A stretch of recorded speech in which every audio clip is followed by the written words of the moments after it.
दोस्तों टाटा मोटर्स की बात करें तो यहाँ पे बहुत सारी अपडेट निकल के आ रही है जिनको हम एक एक करके डिस्कस करने जा रहे हैं। टाटा मोटर्स ने अपने जेएलआर के बिजनेस की अपडेट जारी कर दिया क्वार्टर वन की।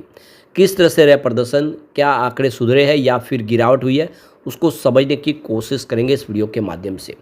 दूसरी तरफ टाटा मोटर्स ने अपने एलिजिबल एम्प्लॉयज़ को स्कीम के तहत बोनस शेयर जारी किए। तो वो एम्प्लॉय जिन्होंने अपने टारगेट को अचीव किया उनको यहाँ पे शेयर जारी किए गए, उसकी जानकारी दी गई है। इसके अलावा टाटा मोटर्स को अपने शेयर ट्रांसफ़र एजेंट की तरफ से सर्टिफिकेट मिल चुका है क्वार्टर वन को लेकर। और इसके अलावा टाटा मोटर्स ने एक बड़ा फैसला किया है कि अपने व्हीकल की प्राइस को बढ़ा दिया है। तो क्या है इसके पीछे की वजह, उसको समझने की कोशिश करेंगे इस वीडियो के माध्यम से। और आने वाले समय क्या टाटा मोटर्स बेहतर करेगा। लेकिन फ्रेंड्स, उससे पहले अगर आप पहली बार हमारे चैनल पे आए तो चैनल को सब्सक्राइब कर दीजिए, एक बेल आइकॉन दबा दीजिए ताकि जब भी नया वीडियो बने पहला नोटिफिकेशन आपको मिले। वीडियो पसंद आए तो लाइक से जरूर कीजिए। चलो फ्रेंड्स, वीडियो स्टार्ट करते हैं। मैं हूँ आपका दोस्त एस.बी. दवे और हमारे अपने चैनल ऑनलाइन कमाई में आपका बहुत बहुत स्वागत है। तो सबसे पहले टाटा मोटर्स के कारोबार की बात करें तो 688 पर क्लोजिंग देखने को मिली आज, जहाँ पे 0.080% की गिरावट थी, या यूँ कह सकते हैं कि हल्की सी गिरावट थी, फ्लैट क्लोजिंग थी, लेकिन स्थिति थोड़ी सी दबाव की थी। तो ये जो आंकड़े निकल कर आए ये देख सकते हो मार्केट क्लोज होने के बाद आया, इसका असर आज के बाजार में देखने को नहीं मिला। तो टाटा मोटर्स ने सोमवार को बाजार बंद होने के बाद वित्त वर्ष 2025-26 की पहली तिमाही यानी क्वार्टर वन के लिए जैगुआर लैंड रोवर की बिक्री के आंकड़े जारी कर दिए।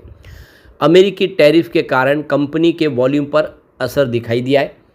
कंपनी ने क्वार्टर वन अपडेट में कहा है कि जेएलआर को सालाना आधार पर सेल्स में गिरावट का सामना करना पड़ा है। कंपनी ने कहा है कि जून समाप्त तिमाही में जेएलआर के होलसेल वाहन की बिक्री में 10.7% की गिरावट देखने को मिली है, जो 87,286 यूनिट के आसपास रही है, जो पिछले साल की समान तिमाही में अधिक थी। यानी आप देखें तो इस बार जो पिछले साल के मुकाबले आप देखें तो होलसेल बिक्री में 10% की गिरावट हुई है।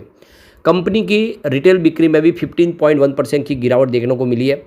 यह तिमाही आधार पर 94,420 यूनिट के आसपास है। हालांकि कंपनी के premium models range rover sport और डिफेंडर का प्रदर्शन मजबूत रहा है। इन मॉडल्स ने कुल थोक बिक्री में 77.2% की हिस्सेदारी दर्ज की है, जो हाई एंड सेगमेंट में मजबूत डिमांड को दर्शाता है। यानी प्रीमियम सेगमेंट के जो प्रोडक्ट है वो काफ़ी शानदार पसंद किए जा रहे हैं टाटा मोटर्स के।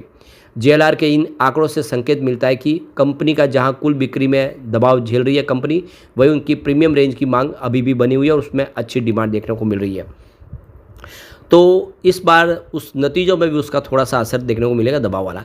टाटा मोटर्स ने मार्च 2025 की समाप्त चौथी तिमाही में कंसोलिडेटेड प्रॉफिट में 51% की गिरावट दर्ज की थी, जो 8,470 करोड़ के आसपास रहा।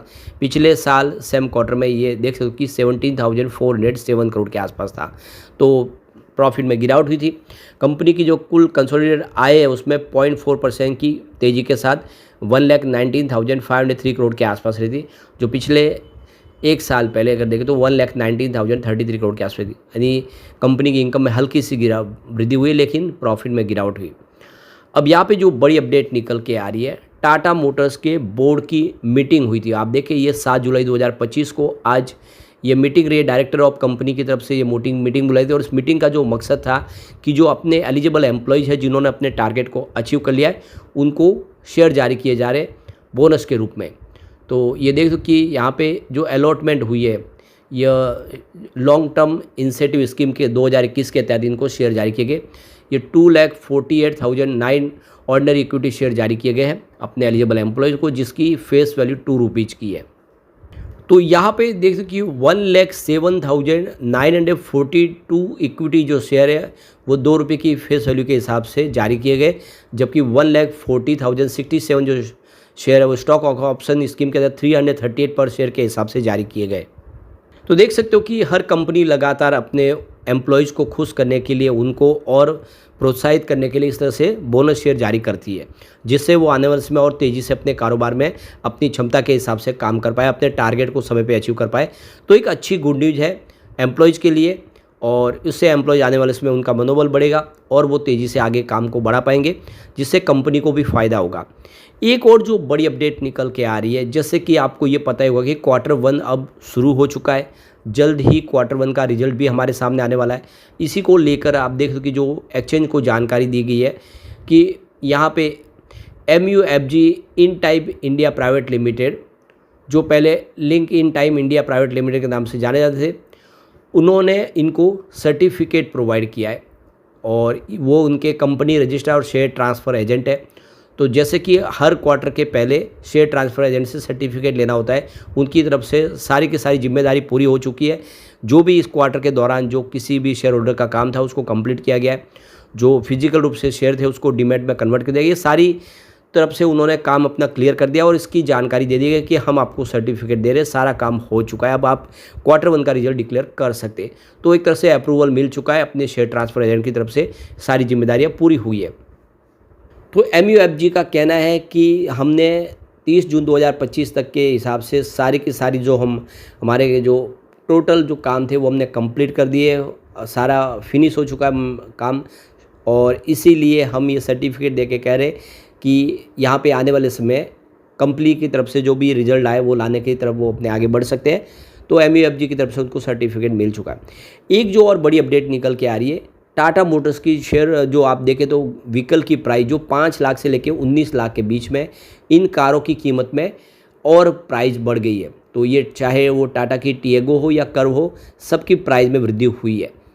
तो यहाँ पे टाटा कर्व खरीदने की अगर आप योजना बना रहे तो ये आपको जानना ज़रूरी है, क्योंकि टाटा मोटर्स ने इन दो जो लोकप्रिय मॉडल है, चुनिंदा मॉडल, उसकी वेरिएंट की जो है उनमें 13,000 रुपये की बढ़ोतरी कर दी है। टिएगो की किफ़ायती हैचबैक है और वही कर्व कंपनी की प्रीमियम SUV सेगमेंट है और उन दोनों में प्राइस बढ़ गई है। टाटा टिएगो अपने बजट के माइलेज के लिए जानी जाती है, लेकिन अब इसकी कीमत कुछ वेरिएंट के लिए महंगी हो गई है। तो कंपनी ने इसकी कीमत में 10,000 रुपये की बढ़ोतरी कर दी है। उसमें आप पेट्रोल वर्जन, CNG वर्जन भी शामिल है। वही अगर आप देखें तो दूसरे जो एक्स और पेट्रोल के कुछ और वर्जन है जिसमें 5,000 रुपये बढ़ोतरी की, यानी आप देखें मॉडल वाइज उसकी रेटों में अप डाउन की गई है। तो यहाँ पे टाटा मोटर्स के कर्व की कीमत में अगर आप देखें तो कम आपको यहाँ पे भी 13,000 रुपये तक की बढ़ोतरी देखने को मिलेगी। तो ये देख सकते हो कि अलग अलग मॉडल के हिसाब से इसमें प्राइस बढ़ेगी है। कुछ मॉडल में कीमत जो है वो 3,000 के आसपास बढ़ेगी, किसी में ज़्यादा बढ़ेगी है। ओवरऑल आप देखें तो मॉडल महंगे हुए और इसके पीछे की वजह नहीं बताई है कंपनी ने कि ये प्राइस क्यों बढ़ेगी, लेकिन आमतौर पर हमें ये जानकारी है कि इनपुट कॉस्ट बढ़ने की वजह से ही प्राइस बढ़ाई जाती है। तो स्टील और इलेक्ट्रॉनिक्स के जो इक्विपमेंट महंगे हो जाने की वजह से और सेफ्टी फीचर में लागत बढ़ने की वजह से और महंगाई की वजह से भी प्राइस बढ़ती है। तो ये टाटा मोटर्स ने इसकी प्राइस बढ़ा दी है, लेकिन टाटा मोटर्स आने वाले समय सेफ्टी फीचर को लेकर बहुत ज़्यादा संजीदा है और कुछ नए प्रोडक्ट लॉन्च किए जाएंगे सेफ्टी के साथ, जिससे आने वाले समय टाटा मोटर का मार्केट शेयर बढ़ेगा और टाटा मोटर्स के शेयर की प्राइस में वृद्धि की संभावना बनेगी। लेकिन फ्रेंड्स, कोई भी इन्वेस्टमेंट करने से पहले अपने फाइनेंशियल एडवाइजर से एडवाइस ले ले या अपना खुद का रिसर्च करें, क्योंकि मैंने वीडियो आपके एजुकेशनल पर्पज़ के लिए ही बनाए। वीडियो पसंद आए तो लाइक शेयर जरूर कीजिए और चैनल को सब्सक्राइब कर दीजिए। Thank you friends.